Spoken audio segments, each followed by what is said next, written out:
Businessman Opinion. Ya, mitra bisnis. KPU menetapkan masa kampanye pemilu 2024 dilaksanakan selama sekitar 2,5 bulan sebelum pencoblosan.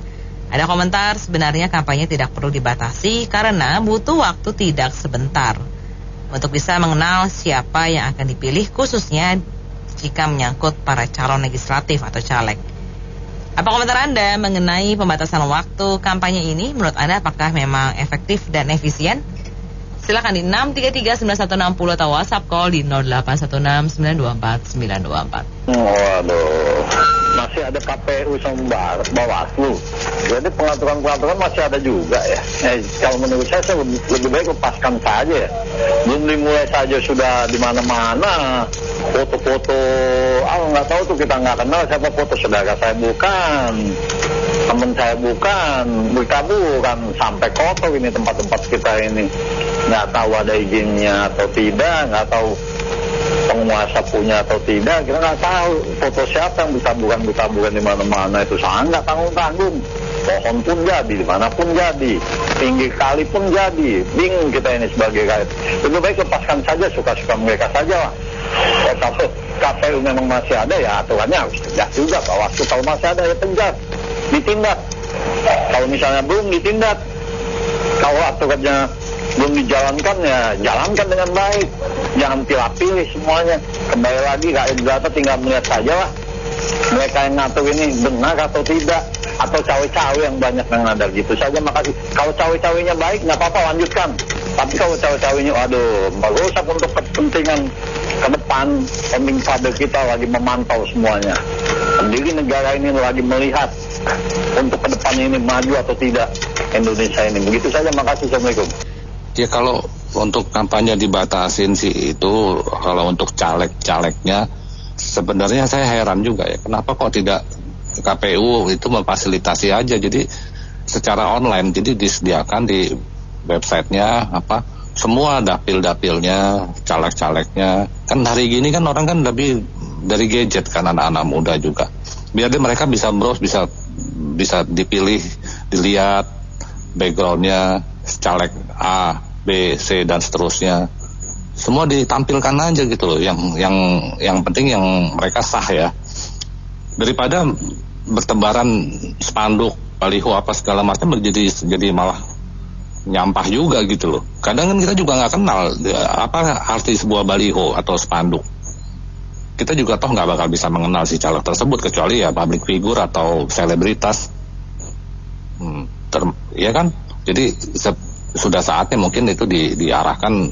Tapi kalau untuk secara keseluruhan kampanye yang dilarang itu, yang dibatasi, ada bagusnya juga. Tapi di media-media tertentu, kalau dibatasin pun sampai dengan sekarang aja, sampai saat ini pun aja belum pemilunya, belum masa kampanyenya aja mereka udah di sosmed segala macam, udah bertebaran warawiri. Jadi nggak efektif juga gitu loh, mau dilarang-larang.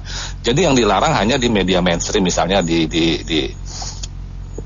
TV, di radio atau apa yang resmi-resmi itu mungkin dibatasi, hanya boleh berapa, selama periode itu hanya boleh kapan sampai kapan. Nah selebihnya mereka bergerilya di dunia maya misalnya. Ya itu it's okay gitu loh. Ya gitu aja. Makasih. Kalau nggak dibatasin itu bagaimana ketertiban di jalan raya?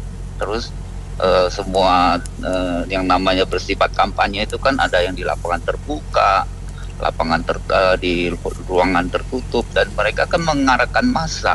Terus bagaimana kalau kita yang sebagai pengguna jalan tiap hari berurusan dengan kemacetan dan sebagainya? Itu nggak mungkin, impossible, itu posit aja itu aja komentar saya. Kita sering ngomong kalau di Indonesia kan ada pepatah peninggalan almarhum wakil presiden sama Gus Dur, itu kan semua bisa diatur, ya nggak? Hukum kek, korupsi kek, di mana kek, kan udah istilah, dia udah buktiin kok semua Indonesia bisa atur.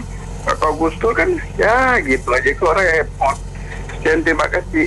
Jadi gini, memang harusnya tidak dibatasi ya, harus melihat kondisi fit and proper test dari masing-masing caleg ya di mata masyarakat atau di mata publik.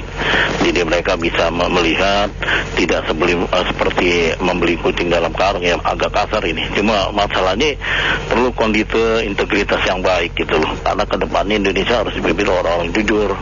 Kita lihat ketua KPK yang diharapkan menunjukkan integritas malah sekarang jadi tersangka kan, ribet urusannya. Jadi saya kira perlu waktu lah, jangan mendesak ini buru-buru memilih orang yang tidak pada tempatnya. Saya kira demikian. Dan kalau perlu mereka nggak perlu kampanye lah sebelumnya, takutnya rusuh gitu. Ini ekonomi kan udah nggak bener nih, pemilu ya. Ditambah lagi yang satu, mahkamah keluarga udah makin nggak beres deh. Udah pada ketar-ketir juga kan. Ini yang mereka nggak usah kampanye, jadi pada nggak rusuh gitu. Mereka semua nggak ada yang benar. Menurut saya perlu dibatasi untuk menciptakan iklim kondusif ya. Situasi yang seperti sekarang ini kan situasi yang tidak menentu, apalagi transisi dari partai PDI ke partai yang baru lagi nampaknya memang agak keras. Lagi juga mempertahankan kekuasaan juga absolute power, masih nampak. Menurut saya juga agenda-agenda partainya juga mesti dirapatkan lagi setiap provinsi agar maksimal untuk mencurahkan program-programnya seperti di media cetak, media sosial, media informasi lainnya. Benar, tokoh-tokoh yang memang kompeten untuk menyampaikan saran dan misi dari partainya itu sendiri. Jangan sampai kayak partai-partai yang diusung dari Jokowi, Megawati, menterinya gagal semua, boncos. Cuma kuartal pertama yang bersinar, tapi kuartal keduanya loyo. Artinya ya memang harus dievaluasi lah bagian yang keduanya itu bagi partai yang baru untuk yang selanjutnya. Ya, kalau menurut saya sih, mau nomor 1 kek, mau nomor 2 kek, mau nomor 3 kek, itu mau masa kampanye yang dibatasi, apa yang dibatasi, menurut saya sih nggak ada sih yang qualified dan kompeten gitu loh, ya kan? Kalau perlu saya coblos nomor 5 ada. kalau ada nomor 5 gitu loh. Ya, terima kasih. Itu bukannya dibatasin tapi diatur. Orang diatur aja masih melanggar. Ada dari tahun lalu udah keliling Indonesia, udah hampir 12 tahun itu kampanye terus. Nah kalau nggak diatur gimana? Kan kita semua namanya berdemokrasi kan kepada aturannya. Jadi yang kampanye ya nyari duit gitu. Ya nggak masalah menurut saya dibatasin ya. Terima kasih. Kondisi sekarang kan lagi semuanya menjerit. Ya ketiganya juga sama-sama juga. Sandiwara juga, pemain drakor juga, semuanya kualitasnya sama. Jadi ya udah, emang kondisi masyarakatnya begini, terpuruk lah. Lagi yang nggak punya duit, yang punya duit mah kipas-kipas Bang Mini. Makanya ya itu merahnya itu katanya tampaknya kan saya nggak bisa. Menjauh malah mewek, masih sama aja berpestarian.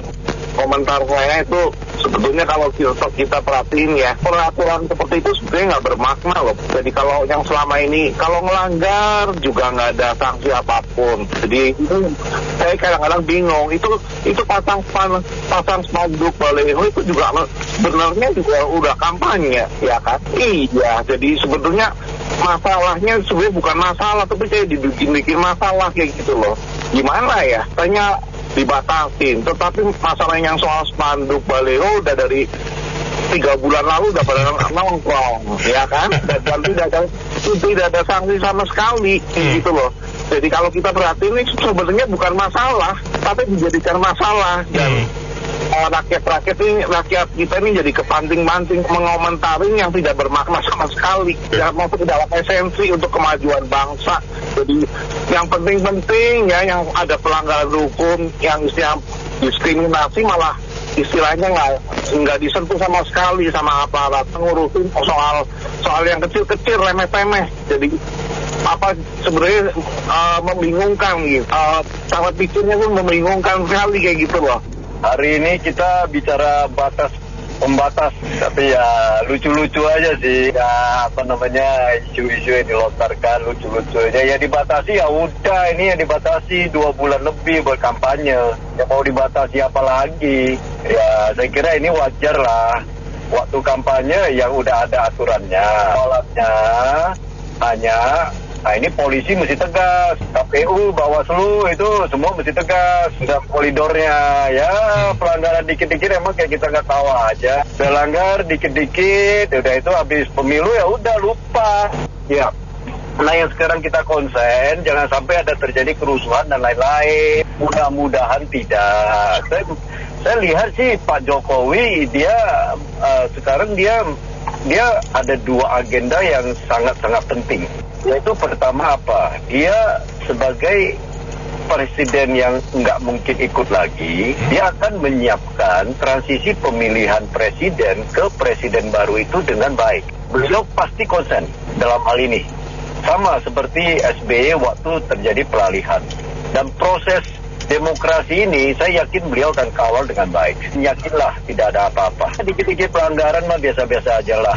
Lantas kedua apalagi yang menjadi konsen dia, yaitu terpilihnya presiden nanti yang baru menjalankan atau meneruskan misi-misi dia yang udah ada. Saya itu menjadi dua hal yang sangat penting bagi beliau.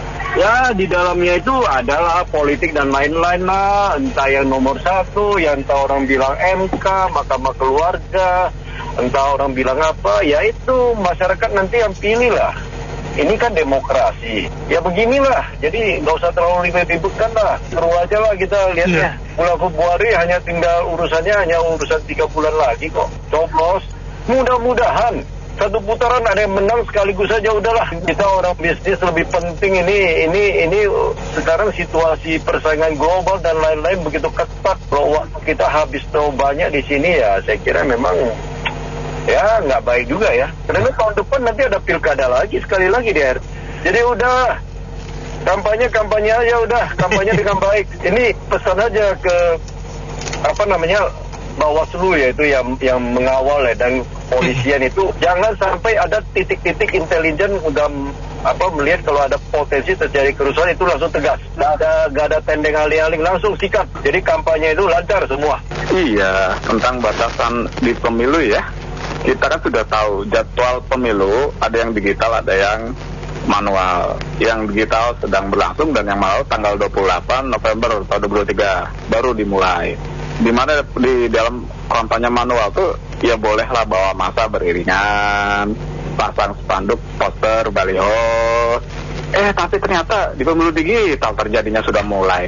Ya nggak mau calon capres cawapres lah, mau nyalek atau pilkada lah, mungkin sudah melakukan kampanye manual.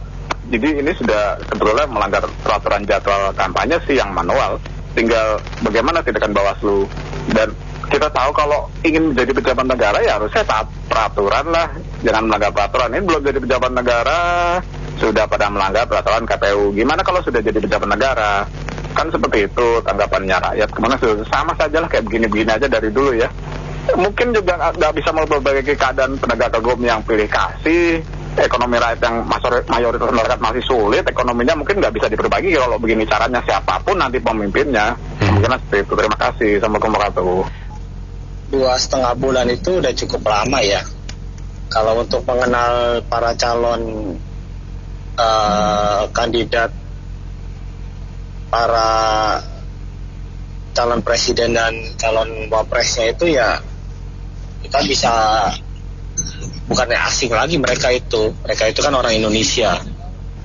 Masalah 2,5 bulan itu cukuplah untuk dari Sabang sampai Merauke mereka untuk kampanye. Dan juga kan provinsi Indonesia kan gak sampai seperti di Amerika sampai 50 negara bagian. Dan juga kita juga hanya 30-an. Dan juga jaraknya juga gak terlalu jauh-jauh. Apalagi daerah pemilihan dan pertarungannya itu kebanyakan di Pulau Jawa ya. Soalnya kalau misalkan kelamaan juga bakal banyak terjadinya perpecahan di masyarakat ya. Jalanan macet dan juga ekonomi juga jadi stagnan, karena kalau dengan adanya demo dengan adanya kampanye iring-iringan, pawai-pawai seperti itu, otomatis jalanan macet, ekonomi juga jadi terhambat, bursa efek saya yakin pasti apalagi kalau ada terjadi crash itu bursa-bursa pemodal asing pasti akan narik duitnya semua. Akibatnya nanti ekonomi Indonesia akan anjlok. Itu aja sih. Terima kasih. Kalau menurut saya sih lama atau panjangnya itu kan relatif ya, singkat atau enggaknya tergantung penilaian masing-masing, jadi sangat subjektif ya. Kalau saya sih ya masa itu saya nggak memasalahkan ya, ya. Yang penting gini Bu ya, kampanyenya jangan membawa kebencian seperti 2014, 2019 dan Pilkada DKI 2016. Saya jangan membawa kebencian, propaganda kebencian suku, agama, ya, etnis segala macam lah. Yang kayak gitu-gitu, baik di medsos maupun yang online maupun offline gitu. Selama nggak bawa kebencian, mau 2 bulan, mau 6 bulan, kayak itu kan duit-duitnya mereka, nggak mesti pusing. Kalau mereka mampu sampai 6 bulannya nggak apa-apa. Asal yang penting jangan bawa kebencian aja, itu aja. Kita sebagai minoritas Bu ya, saya wakil minoritas ya, itu tidak mau ada kekacauan, apalagi kerusuhan atau apapun bentuknya dalam pemilu ya. Masalahnya tuh kita juga nggak pusing siapa yang jadi presidennya. Yang penting Indonesia damai, jangan ada perpecahan. Terima kasih. Kampanyenya jangan terlalu lama lah. Masalahnya ekonomi udah sangat buruk, belum lagi ditambah dengan boikot-boikotan, pengangguran makin banyak.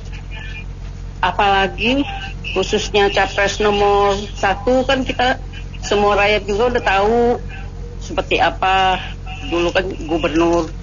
Nah yang nomor 2 lo lagi sebenarnya sih nggak perlu lama-lama, dia lagi kan semua orang juga udah kenal. Itu aja komen saya, ekonomi lah perbaiki. Terima kasih. Baik, terima kasih Bu Moni atas opininya. Baik mitra bisnis, kami sudahi dulu sesi Businessman Open untuk kali ini. Terima kasih Anda sudah bergabung. Saya Anita Wijaya.